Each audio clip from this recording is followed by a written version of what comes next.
Hi, Tom Britt coming to you live from Fishers, Indiana. This actually is the new police headquarters in Fishers, and it's part of our Fishers Facebook Live we do every month. And this month we have our special guest, our new police chief, Ed Gebhart. And Ed, thank you for taking time today to meet with us and kind of us get to know you a little bit. I know you've kind of new to the job. You just got sworn in a couple months ago.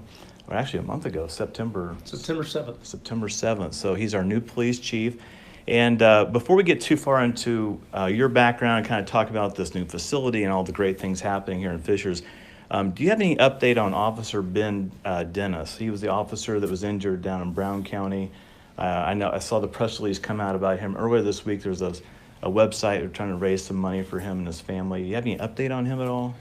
So, well, first of all, thanks for everybody joining us. Appreciate you being here. I appreciate Sure. you taking the time. So, yeah, Ben Dennis right now continues to heal and get healthy from his accident. Just left. That's where I was this morning. I visited him this morning. And it's neat because Ben can communicate in a lot of different ways. He can't talk right now because he has a tube down his throat, but he can shake your hand. He can do thumbs up, thumbs down, which is his common one. Mm-hmm. He's been known to give the middle finger occasionally. So he doesn't feel too bad. He smiles. Well, neuro speaking, Saturday when we got the call, a lot of us officers were down there, and we just didn't know if Ben was going to make it. We didn't know what was going on because you're not privy to that kind of stuff that's going on in the surgical room. So when I left Saturday afternoon, I just had a lot of thoughts on my mind leading into this week, and to go back Sunday morning, and he's communicating. Yeah. It's phenomenal. That's and, good. It's certainly a testament to a higher calling probably that makes all the decisions for us. Mm-hmm. And in Ben's mind, I keep telling officers, as they say, officers kind of get a little worried about going into hospitals and visiting and so forth. But if you go down there and you visit Ben, he actually gives you strength from his condition. So Right. It's neat to go down and communicate with him. This morning he was very animated. He was spelling words to me, and he was spelling that he can work.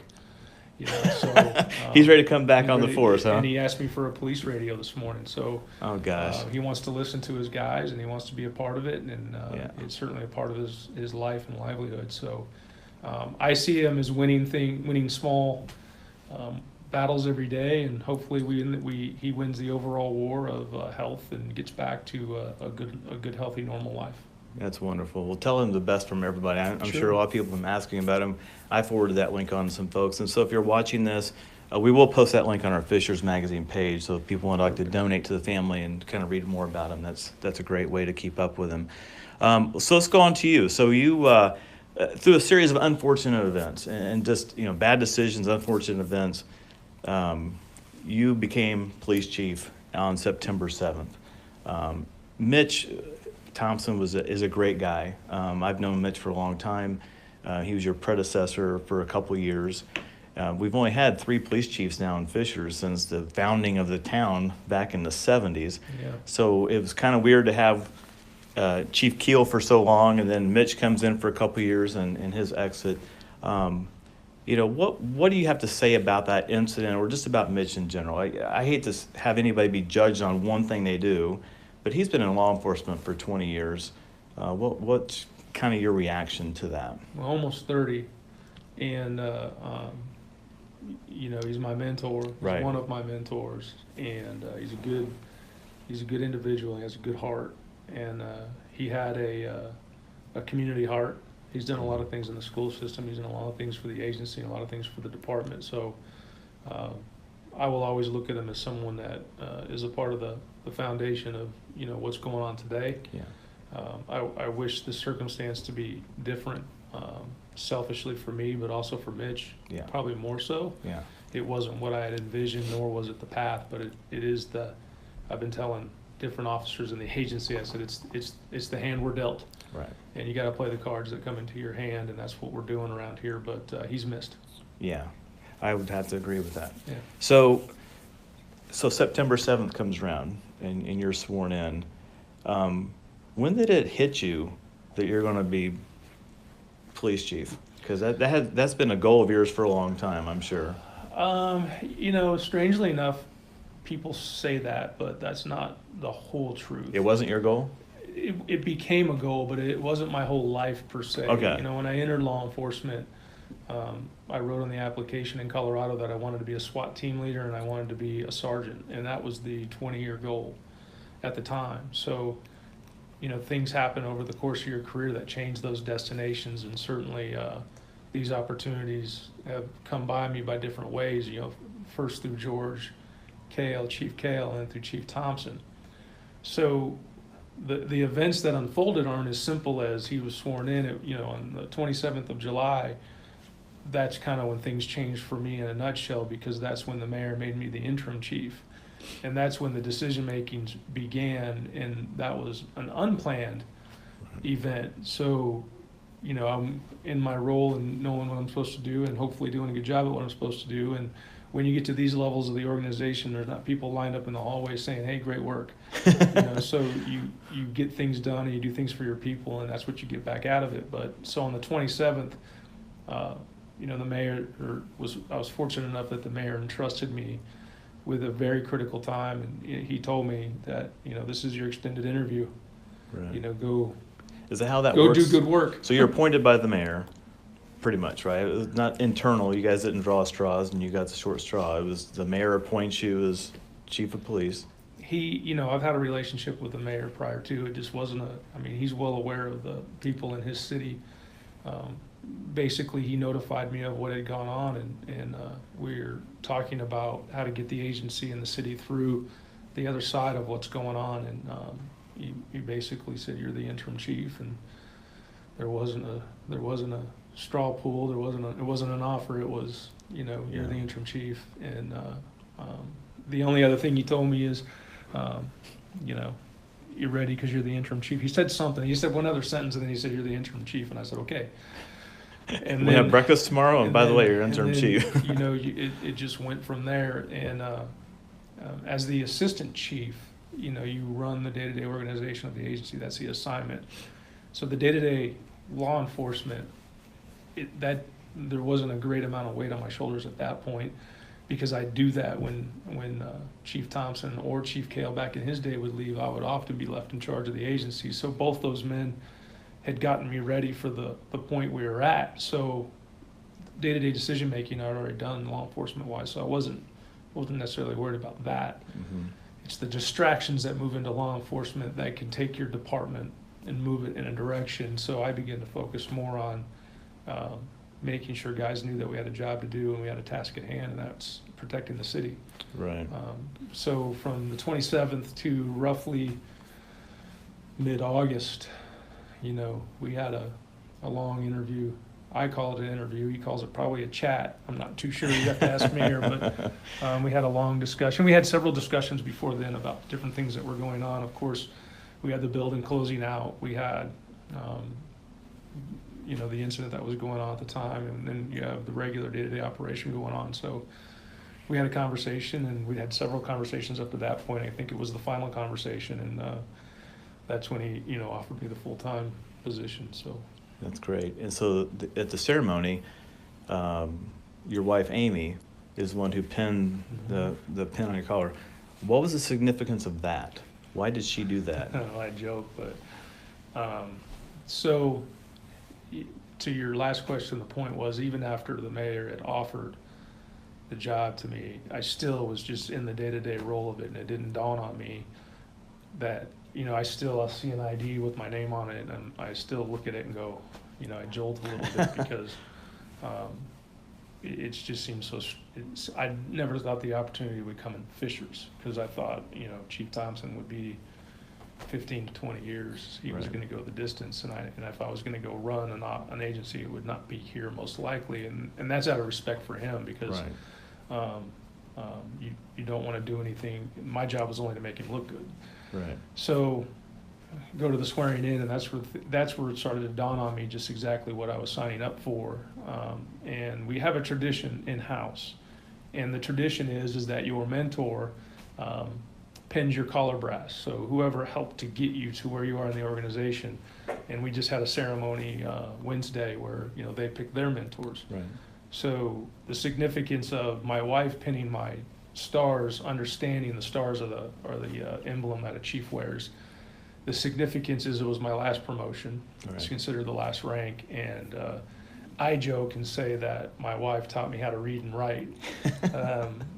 But your spouse is the one that picks you up off the floor. Yeah. So all the things that law enforcement throws at you, you know, the negativity or the complaining, or you have a contact that doesn't go right, and that stuff comes on station, and your supervisors get with you, and that goes home. Right. You know, you have an intershift squabble, that goes home. You have a bad call, it goes home. You go to a bad situation, it goes home. 2 days ago, we responded to a young infant that didn't survive, and that goes home. So she picked me up for, 20 years of my career. She came in at 1999 is when, 98 is when we got married. So, 20 years. Wow. I've been in the job 24, so I was only in the job a few years before I met her. So everything that I've become today, probably the compassionate Ed, and some of the other stuff, or the patient Ed that these guys see fleeting moments of, is due to her. So it was important for me to make her an instrumental part of that day. And she penned my assistant chief collar brass as well. Oh, okay. Because back to the last statement I made, it's what, 1% that you're going to be chief of police anywhere. Right. So I thought maybe assistant chief could be it. So I was having her do that, as I thought that this may be it, because the stars have to line up. Right. These jobs are very few and are in between, and when they come open, a lot of people vie for them. So I thought that was it. So Right. Apparently not, though. You probably have a better shot at getting an NFL than you do become a police chief, right? I don't know about that. There's I don't know, but you have to have a certain. This is the way I see it. It may not be the way other chiefs see it. I don't really know, but my opinion is you have to have a certain law enforcement acumen to you to be able to move through the ranks, right? And then you have to have some sort of community awareness about you to be aware of what your community needs, so you can point that law enforcement in the right direction. And then you also have to earn the trust of your fellow city employees and your mayor. And those three components don't always line up. Yeah. They got to come in check. And I'm very thankful that the mayor is an aggressive, mayor who gets out and sees his people and visits his people and knows what that kind of homework that he's done helped to get me to this location. Because if it was a mayor that was stagnant and probably just in an office, it could be a different chief. But he's out and about, and he asks officers their opinions, and he rides along, and he's in the community. And I don't want to speak too much on what he's feeling or thinking. It'd probably be better for you to do that next week, but it just lined up. That's awesome. You've wanted to be a cop your whole life? No, No? Not my whole life. A baseball player at one time. Oh yeah, I you're wanted going to be a ball baseball player? Yeah, I played baseball all into my high school years, and I really wanted to be a ball player.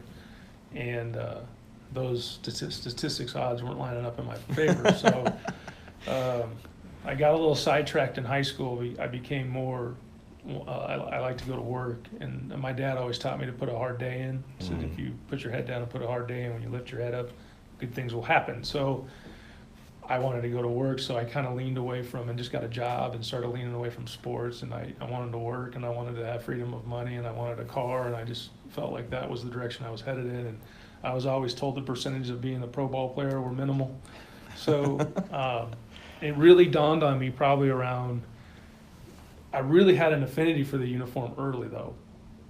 So from shows I would watch, I had an early interaction with an LAPD officer when we lived in Los Angeles, and that stuck with me forever. My mom recalls that as being about 4 years old, and I just was always drawn to like Chips and the police shows, and I'd emulate, and then we'd go out and be the cops and robbers. So it was always there, but I probably didn't say I want to go do that probably until my teens, until I was understanding that maybe baseball was falling off. Yeah. And then I started to track this way, and then I really got hooked when I went on a ride-along when I was, I think I was 19. I went on a ride-along with a mentor that's still my friend today, and that was it. Is this in Los Angeles where you were? No, or you were in Denver by then? This was Colorado, so Durango, Colorado, which is just, I think it's southwest of Denver. I went to the police academy just south of Denver, but I went on a ride-along, and That was all it took, huh? You got the itch? I worked for, it's the only profession that people work for free. There's not very many people lined up to work at the bank for free, but people come and ride all the time, and they want to be a reserve, and they want to volunteer. And that's because of the job just attracts people in. Yeah. So I rode, like the best of them. And then I finally got off to the police academy, and I entered the academy in 20 years old, and I exited at 21. And then I was working in the sheriff's department at 21. Wow. So you've been doing it a while. Yeah, I had no business being a cop at 21. But I acted like I knew what I was doing. Hey, that's all that matters. You had to act like you're on chips or something every day, right? I look at we just hired a 21-year-old here, and I'm like, wow, That was you. That was me, yeah. So talk about your family. You got a wife, Amy, kids? Yeah, so wife is a school teacher for Carmel. She's a second grade teacher. So that part about teaching me to read and write, that's pretty accurate. She really finessed that side of things. Yeah. And she's been at it for 21 years, just as long as I've probably been at it as well. Right. My daughter's a 15-year-old sophomore, and my son is 23, and he's in the Navy. Oh, wow. Yeah. Wow, you're a Navy dad. Yeah, proud Navy dad. That's cool. Yeah. Where's he stationed at right now? Whigby, Washington. Okay. Ironically, he works on P-3 sub-hunter planes, so he works sonar. Oh. And he just came out, and he came out for the swearing in. He was there. Oh, great. And he's going to re-up, it looks like. So I just try to be supportive. Is he going to be back for Thanksgiving and the holidays at all? I hope. When you get him out here, it's hard because the military kind of controls his day. Yeah. So in the end, he has someone telling him what he can and can't do. So I hope he gets out here. So Yeah, they're not yours anymore. He hit me up the other day, said he's trying to get it done, and I said whatever I can do to help. So, That's cool. And free time, what do you do? What do you do in your free time? You have to decompress somehow. Yeah, really, there's been no free time the last couple months, but Before that. yeah.